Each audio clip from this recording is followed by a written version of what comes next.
नमस्कार दोस्तों, आज हम पृथ्वी की गतियों के बारे में पढ़ेंगे।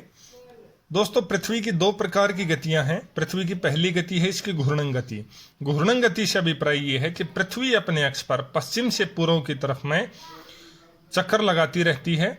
ये 23 घंटे 56 मिनट और 40 सेकंड में अपना एक चक्कर पूरा करती है, अप्रोक्सीमेटली 24 घंटे के अंदर में। इस गति की वजह से दिन और रात जो है वो होते हैं। पृथ्वी की दूसरी गति है परिक्रमण गति। परिक्रमण गति के दौरान पृथ्वी अपने अक्ष पर घूर्णन करते हुए सूर्य के चारों तरफ चक्कर लगाती रहती है, जो 365 दिन और 6 घंटे के अंदर में अपना एक चक्कर सूर्य के चारों तरफ पूरी करती है। इस गति की वजह से पृथ्वी पर ऋतु परिवर्तन होते हैं, क्योंकि 6 घंटे 365 दिन से हर प्रत्येक वर्ष पृथ्वी जो है वो आगे तय करती है। इसी वजह से इस कमी को पूरा करने के लिए प्रत्येक 4 वर्ष में एक दिन एक्स्ट्रा जोड़ दिया जाता है और उस वर्ष को लीप वर्ष के नाम से जाना जाता है। पोप ग्रेगरी 13वें ने 1582 के अंदर में ये लीप वर्ष का कॉन्सेप्ट दिया था। इस वजह से वर्तमान कैलेंडर, जिसमें जनवरी फरवरी के महीने हैं, इस कैलेंडर को ग्रेगरियन कैलेंडर के नाम से भी इनके नाम के ऊपर में जाना जाता है।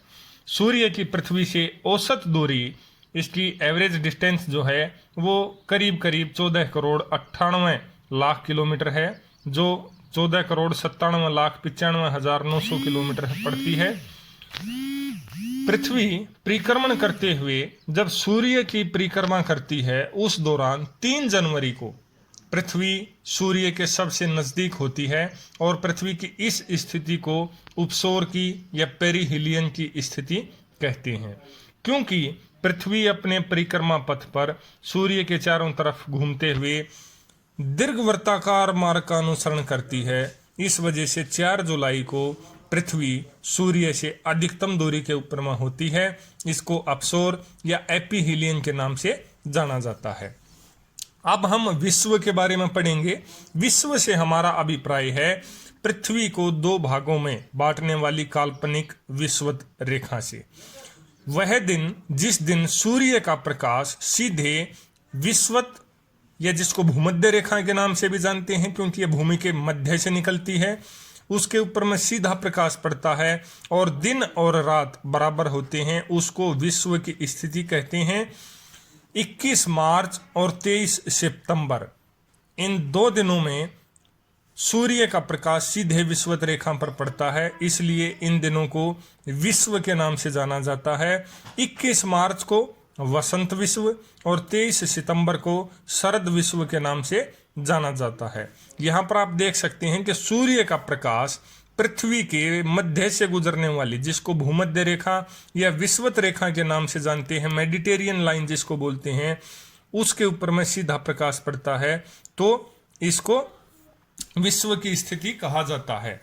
दूसरा, 21 जून को कर्क संक्रांति के नाम से जाना जाता है, क्योंकि इस दिन सूर्य की जो सीधी किरणें हैं वो कर्क रेखा, ये जो भूमध्य रेखा हमने पृथ्वी के बीच से बताई, इसके 23 डिग्री नॉर्थ की तरफ, उत्तर की तरफ में जो रेखा है उसको कर्क रेखा, और जो दक्षिण में 23.5 डिग्री पर है उसको मकर रेखा के नाम से जाना जाता है। तो 23.5 डिग्री उत्तर की तरफ में कर्क रेखा पर जब सूर्य की किरणें बिल्कुल सीधी पड़ती हैं, इस दिन उत्तरी गोलार्ध में गर्मी के दिन होते हैं। दिन सबसे लंबा होता है और रातें छोटी होती हैं। इसको कर्क संक्रांति के नाम से जानते हैं। मकर संक्रांति से अभिप्राय ये है कि 22 दिसंबर को जब सूर्य की किरणें दक्षिण गोलार्ध के अंदर मकर रेखा के ऊपर में सीधी पड़ती हैं और दक्षिण गोलार्ध के अंदर में दिन लंबे और रातें छोटी होती हैं। 21 जून और 22 दिसंबर की जो स्थिति है वो एक दूसरे के बिल्कुल विपरीत है। 21 जून को उत्तरी गोलार्ध में दिन बड़े होते हैं, जबकि दक्षिणी गोलार्ध में छोटे होते हैं, और